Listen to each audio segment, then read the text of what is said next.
Welcome back, AP. Welcome back to it. Welcome back to your Flip Classroom and our discussion of the changing lives of people during the 1700s. All right, so now we're talking about something very, very complex. It's very, very difficult to introduce simply in just like a title or a handful of words or whatever. You know, we've been talking a lot about economic trends. We've been talking a lot about the growth of British trade dominance. We've been talking a lot about the growth of European trade influence all over the Atlantic. We've been talking about a lot of different stuff. And then we began the discussion on how all that correlated with a massive cultural shift that was going on inside of Europe and inside the continent, right? And we spent pretty much all of class reviewing, and then we talked a lot about the difference in dietary needs and the actual kind of really, really big thing about excess, right? We now have like novelty in our lives, right? People now have the ability to drink a cup of tea, regardless of what class that they're in, right? They might actually be able to put some sugar in that tea, regardless of what class they're in. They might have access to tobacco and chocolate and other things like that, right? And a lot of this is related to the fact that by the 1700s, mid to late 1700s, the supply of all these new world goods, like teas, like more accessible, like growing patterns of sugar, tobacco, chocolate, stuff like that. It's now so prevalent and available in society that people like, you know, Katie Scuderi can afford it now, which is huge, right? So the big thing that we've been talking about in the long run, though, is we've been then also like discussing this advent of the potato, right? So now look, the big thing about it that we were talking about is that you have to understand it's that by the 1700s, monarchs and wealthy people are beginning to introduce the potato to poor populations, and many of them are beginning to depend on it, right? For example, in Ireland, like there's going to be a heavy amount of dependence on the potato due to the fact that 1 square inch of a potato can grow 2 more pounds of them, and then also because there's a ton of calories and then very, very also rich, dense, like vitamins and minerals inside of a potato that actually keep workers alive and stuff like that. So the thing about it is also potatoes are pretty much they're very drought resistant because they actually grow almost completely underground. So with that, though, you need to understand it's that by the 1700s that the trading companies, the East India Company and all these other different companies have had the ability to proliferate and to make enough of these potatoes come back from like different areas like from South America where the Incans originally actually grew them, give them to these poor populations, and have them start farming them, right? So going in the long run, though, as you can tell, we talked a lot of different things, right? We talked about how we're still eating bread. We talked about how it's very rare to eat meat if you're poor and like things like that. But now we're moving into a very big shift, a huge shift. A massive shift, a monumental shift, right? And some of you are like, those look like weird pajamas. Now look, we're getting into that entire concept here in about 2 seconds. But what you need to understand is it's not about the idea of what they look like or what they were. You need to understand that this right here, the stuff you're looking at, that's what wealthy people wore in the 15 and 1600s. So the outfit that we're currently staring at is a thing called a jerkin, right? A jerkin. And a jerkin is like not something you need to write down whatsoever, but it was an image of the wealthy, right? It was a multi-piece outfit. It honestly looks a lot like a rich male romper when you really, really look at it very, very closely. You know what I'm talking about? So the thing about it is, though, is that it was very ornate, took tons of time to make, worth lots and lots of money, and very, very complex, right? So that right there is Charles II, and then this is Gustavus Adolphus's jerkin that he wore to his wedding, okay? So looking, though, fashion is beginning to change, right? That right there is Louis the 15th, right? Louis the 15th, one of the main kings of France, and he's going to rule for the better part from 1715 to 1770 when he died. But look at his clothing. Look at the velvet jacket. Look at the embroidery on the sides. Look at the layering, the sash, and the pantaloons that he's wearing underneath, right? He's wearing piece separates, right? Well, it's because fashion has changed, because goods have changed, because access to things have changed, and because new economic trends have arisen, right? And because of these new economic trends, we're going to see more of a supply in goods. Louis XV is going to have access to more durable materials, not just wool and stuff like that. You're going to see this all grow, and it's going to lead to what's known as a consumer revolution, right? So Louis XV was not as much about the part of the consumer revolution as everybody else was. It's more along the line to kind of just demonstrate that the consumer revolution that has come up is really dramatically changing things about society, including clothing, attire, and people's everyday lives. What the consumer revolution is it's a wide-ranging growth in consumption, right?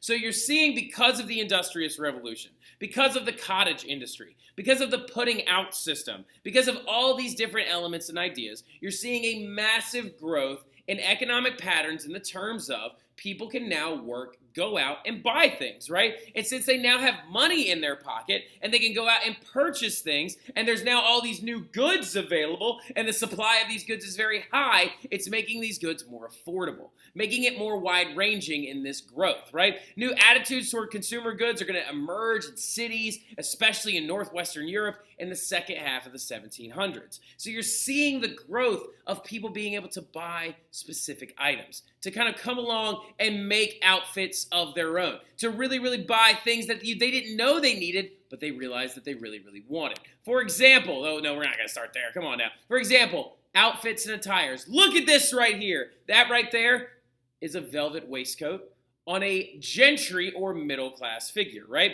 Looking at this, what is this thing? It is a muted version of what Louis XV was wearing. That's right, we're going to see we're going to see companies begin to make more toned down versions of what wealthy people are wearing, right? And it's going to give people the ability to go out and buy them and imitate them and actually be a part of this consumer revolution. This right here is Marie Antoinette in her entire gown and her sheer gown. This is during her shepherd phase, by the way. We'll talk about that a little bit later on. But look at her maidens behind her right there. They are wearing muted and toned down versions of this, almost as an imitation, right? Now, of course, the wealthy people are still going to have access to the higher end goods and materials. That is the same way that it always has been and it always will be, and it's the exact same way that it is now, right? So when you're looking at the entire... But why is this so important? It's all because they now have access, right? These poorer people, these middle-class people, these people on the lower economic rungs now have access to more materials, more clothing, more cloth, more linens, more wools, more cottons coming in from these different areas of the world that's being brought in by these different companies like the East India Company, right? You can now go to tailors and have things designed and made for you, right? You can do that now also because people are beginning to urbanize and move more into the cities. Can you see all this consumer growth? Look at all these growing fashions. Look at all these different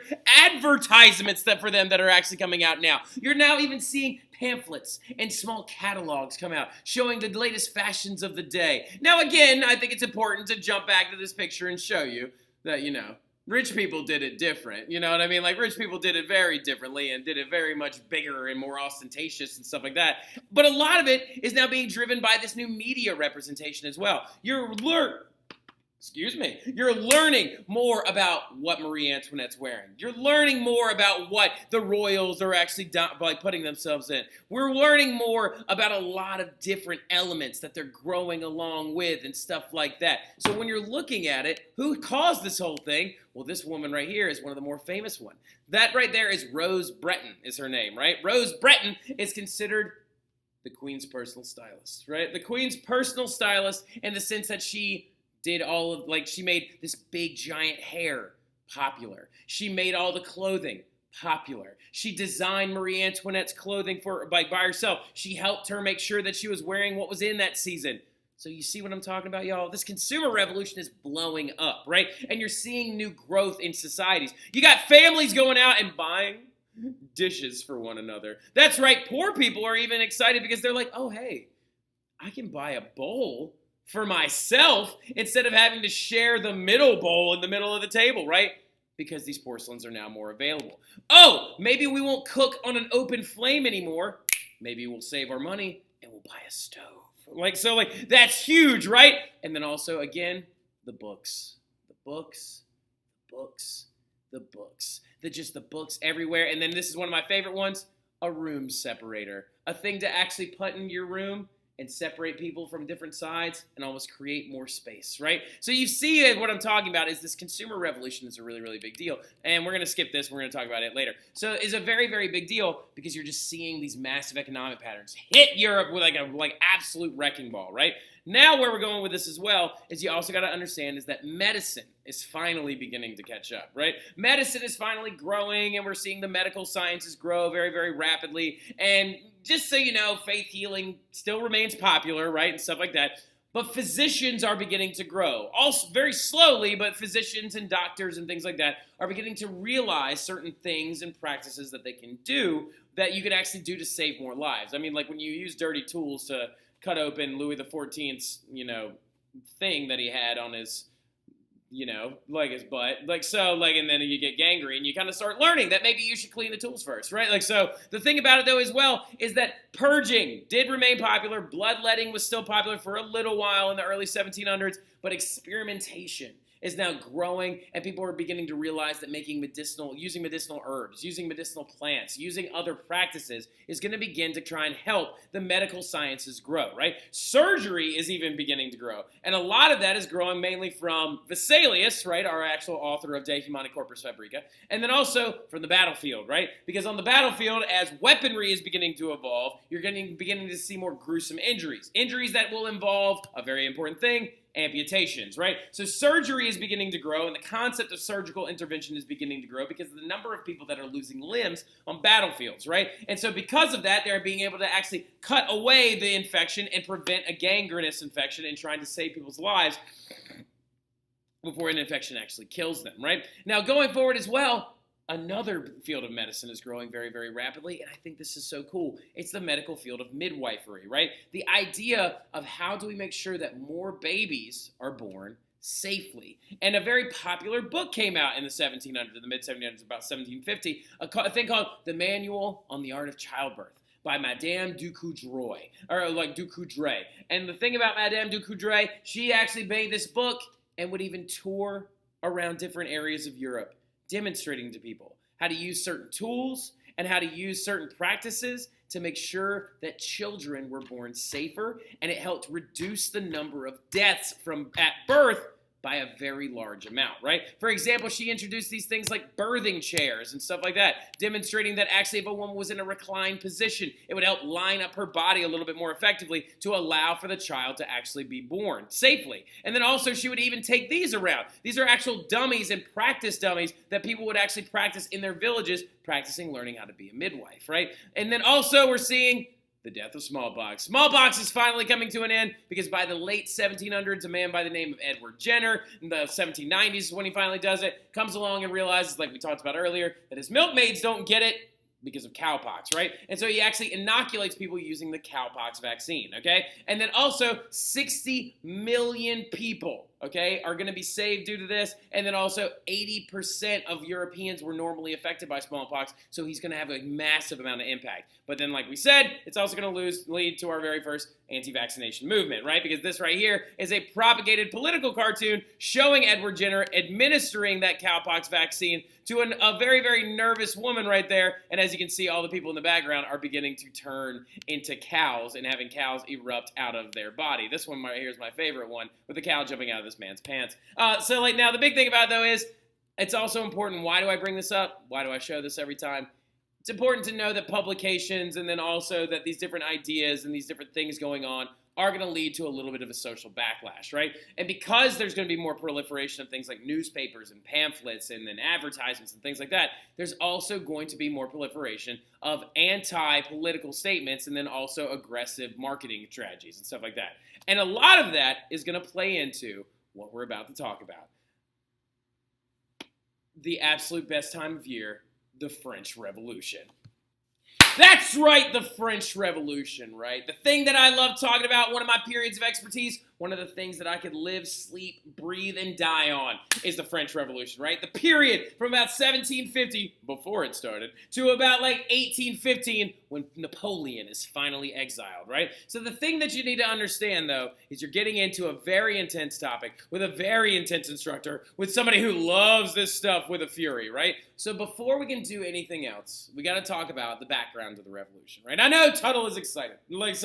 I know everybody that has ever heard of Marie Antoinette is excited. I know that anybody who likes death, gore, and destruction is excited when you talk about the French Revolution, and as you should be, because it's a very, very intense movement. But the big thing that you need to understand, though, is there's a lot of background to it. There's a lot of stuff about it. There's a lot of things that actually even kind of in the modern era affect us on an everyday basis, right? You got to understand that the French Revolution had been building for some time. Building for some time and kind of erupting at one point later on due to the fact that it's going to be so long overdue, right? Like literally, like the French Revolution is going to be a massive uproar against the old mercantilist ways, against feudalism, against like the gap between the wealthy and the poor. And it was so intense that even when you were walking on the street during the French Revolution, you could spot somebody that supported it, right? So like now, so that's what I mean by that intensity, right? That fervor is that people adopted it, almost like a sports team, you know what I mean? That when the French Revolution began, it was like wearing a jersey of your favorite sports team, but you were pro-revolution.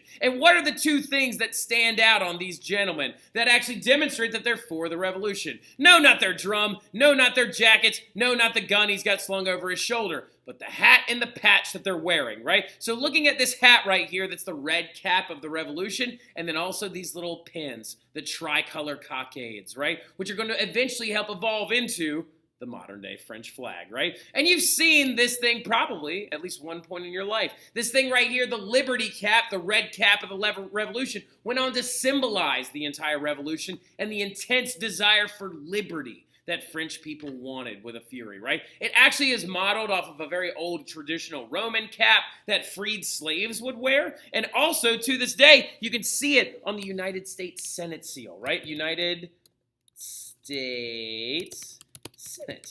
And this image of a red liberty cap is going to phenomenally change things going forward, and it's going to lead to the element that you're about to see exactly what I'm talking about. On the seal of the United States Senate, like many other cultures before it, bagow, there it is, right?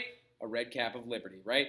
The French adopt this concept, they adopt this imagery, they adopt this entire thing, and they begin their revolutionary process, right? Now, you got to understand really quickly, there are about 5 different big causes to the French Revolution, right? And I do want you to put them in a certain order, right? So we're going to go ahead and bag this up a little bit, and we're going to put it in this order, right? So the thing about it is the 5 big causes of the French Revolution include, number 1, the faltering ancient regime, right? The faltering ancient regime in the sense of there is an old way, okay? The ancient regime is the French word referring to their feudal system before the revolution ever began, right? The ancient regime is the class system and estate system that they had in France that delineated who paid what in taxes, how much somebody owned, and who did or did not get to actually have to work by force under the government, right? And we'll talk more about that in class because we're going to end off right here with the 5 big causes, but the faltering ancient regime is going to be a big thing.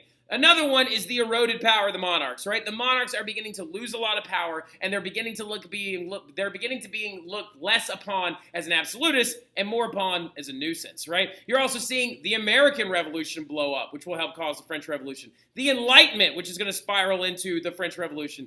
And last but not least, the biggest reason probably, a financial crisis that is going to help lead to this revolution exploding in everyone's face. All right, but the big thing about it is, we'll talk more about that a little bit tomorrow, and I'll see y'all soon.